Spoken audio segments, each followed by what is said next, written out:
Aloha tribe. I was overweight in elementary school, and that, as kids are, was not the easiest time of my life whatsoever. And so I grew in like 7th grade or so, like very quickly. And all of a sudden I was super skinny. And I was like, thanks goddess, so now no one will bother me around my weight. But it turned out to be the exact opposite. In fact, now everyone, instead of saying that I was fat, told me I was too skinny, and they were worried if I have any eating disorder. And it was really weird. And I constantly got this, you're too skinny, you're too skinny. After years of you're too fat, you're too fat. And then I started working out and I was super toned and super fit. I'm like, yes, now that is what I want. I feel good. And now I'm finally rid of all these comments around how I looked like. And you know what happened? Exactly. I think you can probably guess it.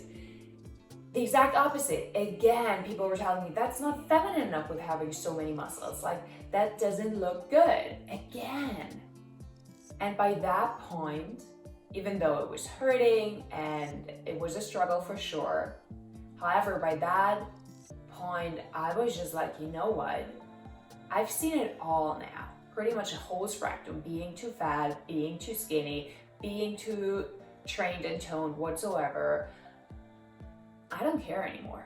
I'm just gonna do what feels good to me. And that pretty much initiated this deep journey into self-care and into listening and feeling into what does really feel good for me. Because I learned very early on that no matter what I do, there is a bunch of people out there that will not like me for how I look like, for how I talk, for what I do, for who I am. And the only medicine at that point, and still for me to this day, is to really love myself for who I am. And that goes for all areas in life. As I said, it's not about how we look like, but when we look into the media and all these how we should like, how we should be, but all these stories that we have been told. What is it to be a perfect woman? What is it to be a perfect man? How do you look perfectly? How do you talk perfectly? What makes you successful? What makes you all of these stories? And there's so many out there and so many in our mind. And then when you look into little kids, they're just, they're doing their thing. And what do we hear so often? Like, don't be so loud. Don't run around. Don't. And that's where it all starts. And the thing is, those don'ts don't come from a place of wanting to hurt anyone, right?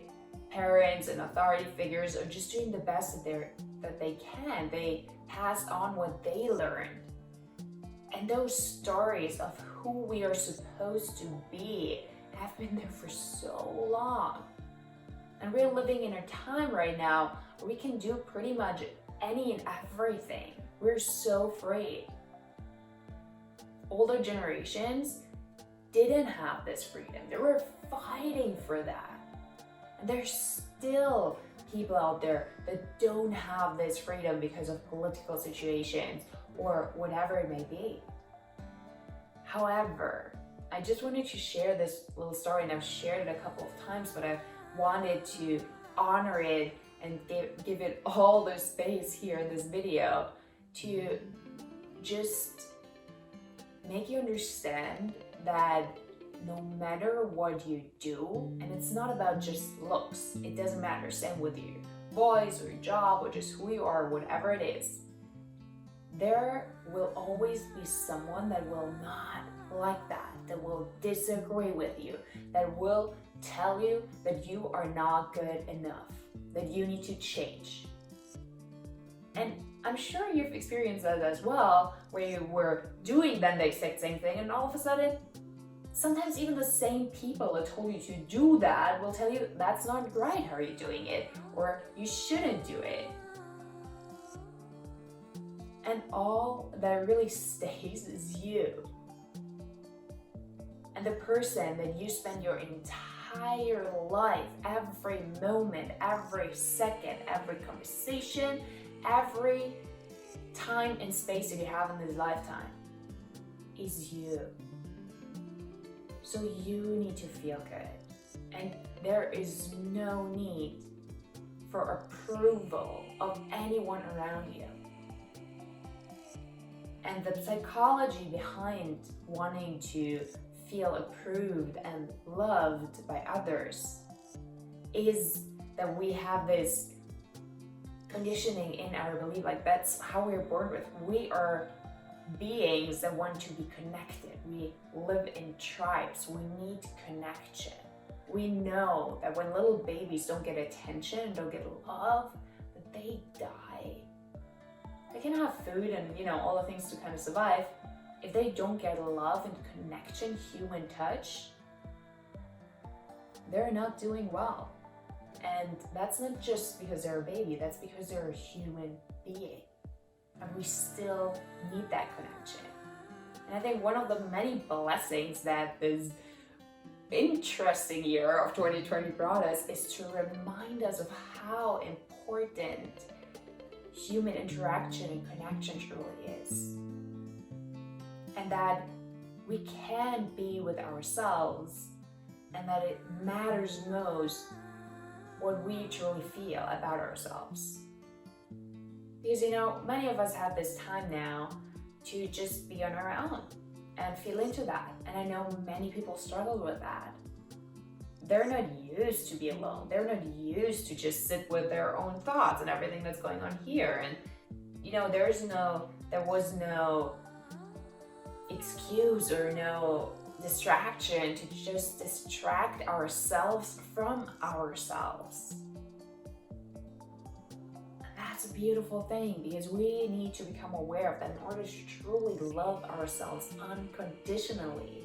No matter what anyone out there is saying, the only way to do that, to achieve that, to be and embody that, is to get to know ourselves. And so many people, no matter what age, will probably tell you or think that they know themselves, right? Especially the older people you talk to, it's like, of course I know myself. But then, do you really know yourself? What does that mean? Like all the thoughts that are in your mind, 95% of the thoughts every day are the same every single day. Only 5% are new thoughts. The first time I heard that, I was like, really? No. And then I was starting to watch my thoughts. I'm like, oh yeah, I continue to think about that pretty much every day. And a lot of those thoughts had to do with who I am or how people perceive me and all these things. And it's important to understand where they're coming from and what they're actually here to inform us about. Same with emotions. They're here to informing us about something. They want their attention, our attention. Our thoughts, our emotions want and need our attention so that they can move through us and out, and so that we can change something. They're not just here for fun. We need to bring our attention to them, otherwise they will not change. And the more we do this beautiful practice of really getting to know ourselves on such a deep level, the more those thoughts change and we continue to stay curious in this childlike curiosity and open-mindedness, and so many more processes are going up on here and also in our entire being and in life after all. Just think of your day. There are probably a lot of things that you do every single day. You don't even think about them, brushing your teeth or whatever. There's so many more things than that. And while rituals can be beautiful, but what makes a ritual is that we bring a certain amount of awareness into that. And so often there's not a lot of awareness truly in, brushing your teeth. Probably brushing it because you learned you need to do that to have healthy teeth. and you wish you didn't need to do it because it's kind of annoying, and you stand there and think about something else or even do things. But what would change if you bring your full awareness to it, understand what it's actually doing for you? Not taking for granted that you have healthy teeth. But this simple act of brushing your teeth is keeping such an important part of who you are alive and healthy, giving you the ability of processing food, being pain-free. That's a big thing. I actually cut myself. You probably don't see it. It's kind of tiny. It's really tiny. It's just here in between those two fingers. It's so tiny and it didn't hurt. It was bleeding like crazy, and I'm very pain resistant, so it didn't bother me too much until I was going through my day, and I'm like, dang, like whenever I touch something, when I hold my phone, when I make food, I'm constantly touching this tiny little space here on my hand, and it's bothering me. And it reminded me of how much I'm grateful for usually not having this tiny little cut that is now bothering me, and being able to just do the things effortlessly without constantly, experiencing pain. And all of that and so much more is self-love, being aware of who you are, getting to know yourself on a deep, deep level. And very often, we don't even know what we don't know about ourselves because we don't even look into ourselves. And those are very often subtle things, but even our physical body. I used to be a personal trainer, and so many people are so disconnected from their bodies. Move your leg like this or your hips like that, and they're like, oh, how do I even move my hips, And because we don't bring the awareness to it, we don't honor our beautiful body for being able to make whatever kind of movement. And that means there's a lack of self-love there. We don't have the awareness of the power we are actually holding. We're neglecting this part of ourselves, and that is not love. And then you might see someone being, super in tune with their body, you're like, how are they even doing that? And there comes judgment in there or whatsoever, or shame, or so many things. And those are just a couple of very simple examples. But what it really comes down to is a reminder to really dive deep into who you are, get to know yourself, find out all the things that you don't know yet. It is magical. It can sometimes be super freaking challenging, but out of that challenge always comes some kind of beauty, and it strengthens your self-love. Because I don't know anyone, unfortunately, not yet, let's put it out there, not yet, it'll happen, that doesn't have any negative self-doubt. I don't know. I should do this, I should do that. Oh, I did this, I should have done this instead. We need to love ourselves, forgive ourselves, and that's an ongoing practice because we make mistakes. We do things that we're not proud of. And that is where we almost imagine like a little child that did something really not good, and they're so devastated and like blaming themselves. And what do? You're not saying that like, yeah, you should feel bad and you're really a mess and you're a failure. You usually would not do that, would you? But what about when it's yourself? Every time you hear these thoughts, being either sad because someone tells you, like my example in the beginning, you're too fat, you're too skinny, you're too this, you're too that, you did this wrong, blah, blah, blah. Or you feel really angry about yourself. Can you imagine yourself to be like a little kid and just really give this little kid all it needs to feel loved again, to calm down, to know, it's part of life. And as long as you feel good within yourself, that is the most important thing.